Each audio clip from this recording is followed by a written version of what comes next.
अस्सलामुअलैकुम रहमतुल्लाहि वबरकातुहू। बड़े ही दिनों बाद अपने भैन भरावां नाल मुखातब हुई है। जिंदगी एक बड़े ही तकलीफ दे मोड़ ते आ गई सी। मेरे अब्बा जी वफात पा गए, जिहदे लई मैं 2 महीने तो मैं अपने आप नूं संभाल नहीं सकी। हाँ, मैं कदी कह ही नहीं सकी अपने अब्बा जी नूं कि अब्बा जी मैं तुहाडे नाल बहुत मुहब्बत करदी हां। दुनिया तो चले गए पर ਉਹਨਾਂ ਨੂੰ ਮੈਂ ਭੁੱਲ ਨਹੀਂ ਸਕਦੀ ਕਦੀ ਵੀ। ਜ਼ਿੰਦਗੀ ਦੇ ਕਿਸੇ ਹਿੱਸੇ 'ਤੇ ਉਹ ਮੈਨੂੰ ਕਦੀ ਨਹੀਂ ਭੁੱਲਦੇ।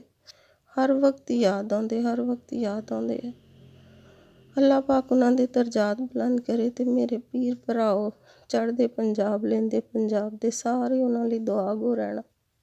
ਉਹਨਾਂ ਲਈ ਦੁਆ ਕਰਨਾ ਅੱਲਾ ਪਾਕ ਉਹਨਾਂ ਨੂੰ ਜੰਨਤੁਲ ਫਿਰਦੌਸ 'ਚ ਜਗ੍ਹਾ ਦੇਵੇ। ਅਤੇ ਮੈਂ ਆਪਣੇ ਆਪ ਨੂੰ ਕੁਛ ਸੰਭਾਲ ਲਿਆ ਅਤੇ ਮੈਂ ਇਨਸ਼ਾ ਅੱਲਾਹ ਤਾਲਾ ਤੁਹਾਡੇ ਨਾਲ ਰੋਜ਼ ਕੋਸ਼ਿਸ਼ ਕਰੂੰਗੀ ਗੱਲਬਾਤ ਕਰਿਆ ਕਰਾਂ। ज़्यादा नहीं तो थोड़ी बहुत सी अपनी ज़िंदगी का कोई किस्सा, अपने अब्बा जी नाल गुजरिया होया कोई पल तुहाडे नाल शेयर कर सकां। हाँ, ये एडे प्यारे रिश्ते हुंदे आ, ये भुलदे ही नहीं, ये दिल चों नहीं निकलदे, ये किसे पल नहीं अखां अगों ओहले हुंदे। बस मावां नाल बच्चियां नाल प्यार करदियां ते बच्चियां दे विच मसरूफ हो जांदियां, घर च मसरूफ हो जांदियां, पर ये रिश्ते कदी नहीं भुलदे।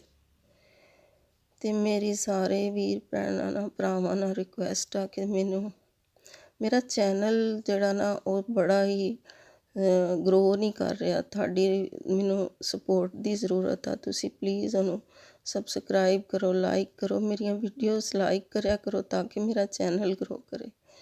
ਮੇਰੀ ਤੁਹਾਡੇ ਅੱਗੇ ਬੇਨਤੀ ਆ, ਰਿਕੁਐਸਟ ਆ, ਇੰਡੀਆ ਦੇ ਚੜ੍ਹਦੇ ਪੰਜਾਬ ਦੇ ਵੀਰ ਭੈਣਾਂ ਭਰਾਵਾਂ ਦੇ ਅੱਗੇ ਵੀ।